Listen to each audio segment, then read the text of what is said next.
On November 7th and 8th, the Norwegian Parliament was host to Mrs. Maryam Rajavi, the Iranian Resistance's president-elect.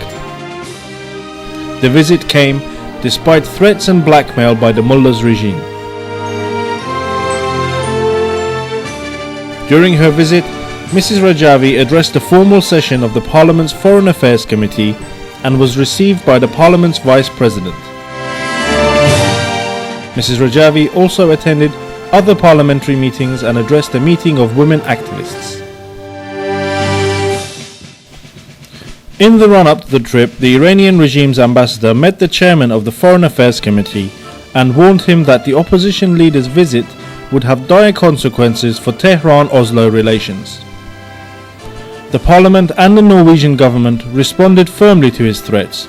Deputy Foreign Minister Raymond Johansen said, "Neither foreign envoys nor the government could dictate whom the Parliament could meet. We do not have very warm relations with Tehran to worry about this." The Foreign Affairs Committee Vice Chair also told reporters, "By inviting Mrs. Rajavi, we taught the Iranian ambassador a good lesson."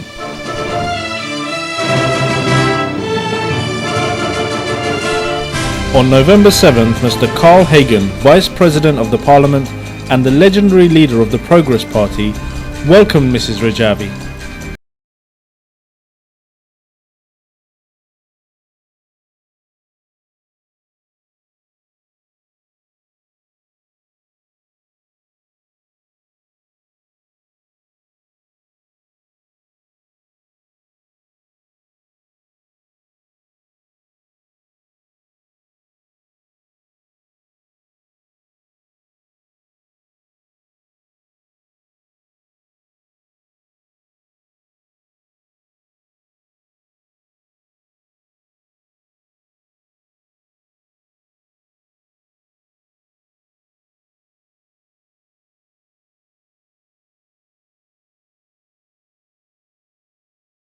Mrs. Mariette Nabak, second Vice Chair of the committee from the Labour Party, and other committee members from various Norwegian parties attended the meeting. After the meeting, Mrs. Solberg told journalists that members of the committee were pleased to hear Mrs. Rajavi's views on the options for dealing with the threats posed by the Iranian regime. The following day, Mrs. Rajavi addressed a parliamentary meeting and urged the government of Norway to send a message of friendship and solidarity to the Iranian people by supporting and commencing formal dialogue with the National Council of Resistance of Iran and taking the initiative to remove obstacles in the path of the Iranian resistance. من یک آرزو دارم. ایران بدون اعدام و شکنجه. کشوری که در اون جرثقال‌ها برای ساختن ایران آزاد و آبادی اون باشه، نه برای به دار آویختن انسان ها. کشوری که در اون سنگسار و دست و پا بریدن به افسانه ها پیوسته باشه و نه روش جاری روزانه مردم.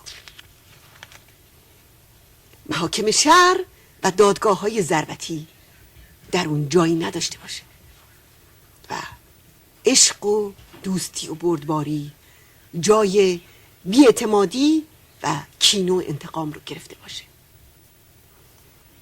من یک آرزو دارم، ایران آزاد و دموکراتیک، کشوری که در اون همه مردم از حق آزادی، حق زندگی و حق امنیت به طور مساوات برخوردار باشند. هر کس آزاد باشه تا عقاید و خواسته هاش رو بیان کنه. هر کس آزاد باشه که اعتراض کنه. هر کس آزاد باشه که پوشش و راه و رسم زندگیش رو خودش انتخاب کنه. من یک آرزو دارم، ایران سرشار از بردباری و مسالمت و همچنین کشوری باشه که در اون انسانها با عقاید و مذاهب گوناگون در کنار هم به طور برابر بتونن زندگی کنند. هیچ دینی ممنوع نباشه و هیچ دینی بر دین دیگر هیچ امتیازی نداشته باشه.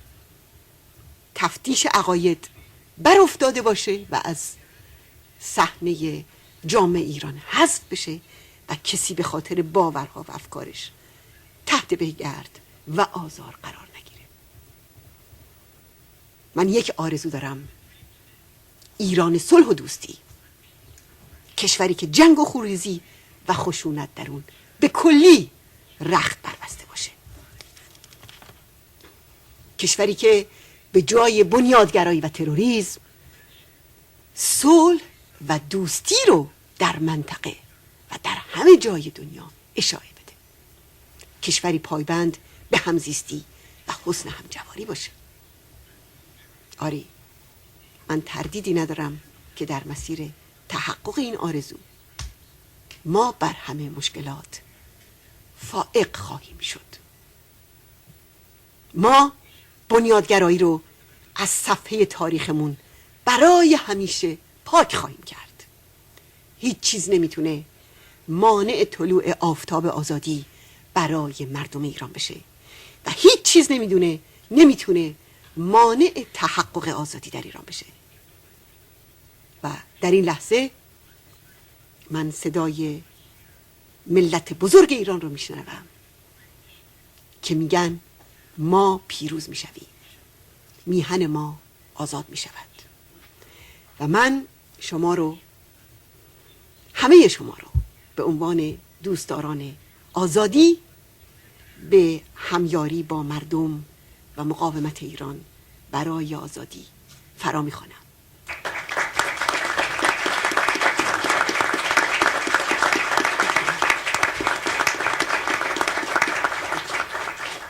Thank you. British peer Lord Russell Johnston, former President of the Parliamentary Assembly of the Council of Europe, attended the meeting and underscored the need to support the NCRI. Extending an invitation to the President-elect of the National Council of Resistance of Iran, Mrs. Maryam Rajavi, is an indication, I believe, of a commitment and a resolve in the cause of freedom and democracy for the people of Iran. For let there be no doubt, as your chairman has already said, that the Iranian resistance holds the key to releasing Iran from the clutches of a repressive, rigid, and exceptionally harsh theocratic regime.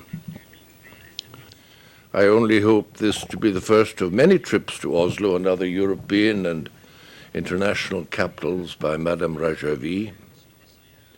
She has much to tell us, and not only about Iran, but also about the human condition.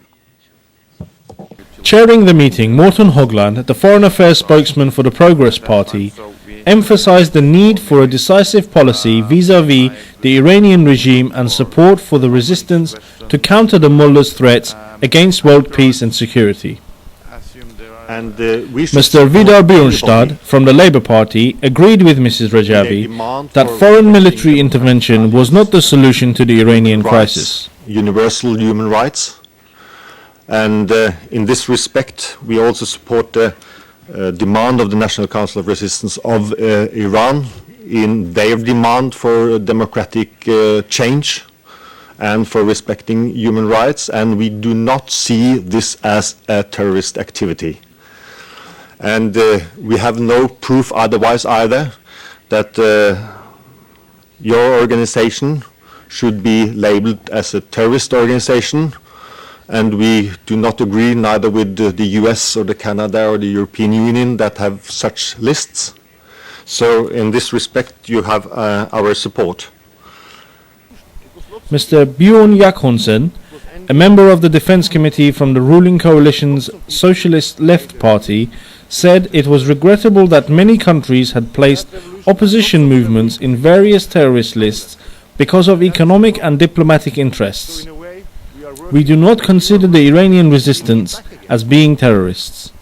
And I'm very glad, Madame Rajavi, that you said on Norwegian television the other day that there is no good idea to use military intervention on Iran.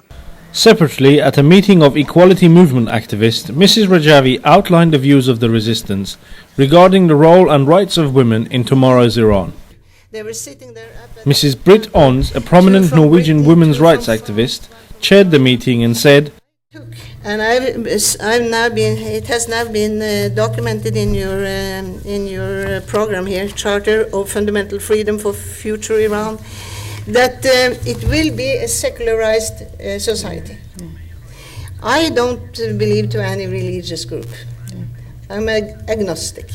But anyhow, to see this kind of width, the breadth, in the amounts of, in the number of freedom paragraphs, so to say, that also makes me very, very, very happy. I wish you have my warmest regards. I wish you all possible kind of successes. Mrs. Anne-Margaret Larsen, a parliamentary deputy and a member of the Foreign Affairs Committee from the Liberal Party, said, And today I got to meet Maryam Rajavi in Stortinget. And I'm glad to say that all of us that could come met Maryam Rajavi today because we think it's very important to support Iran. And ambassadors and everybody else, they must say what they want, but we have to say what we mean. We have to say we live in a free country, we live in a democracy, we want other countries to be a democracy, and therefore we will stand up and say, oh yeah, we will support her and we will come. And we will show that we will come.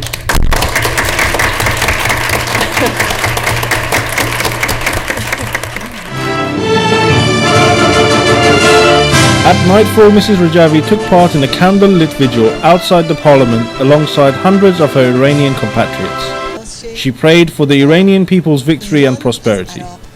A number of lawmakers and political and cultural personalities accompanied her at the vigil.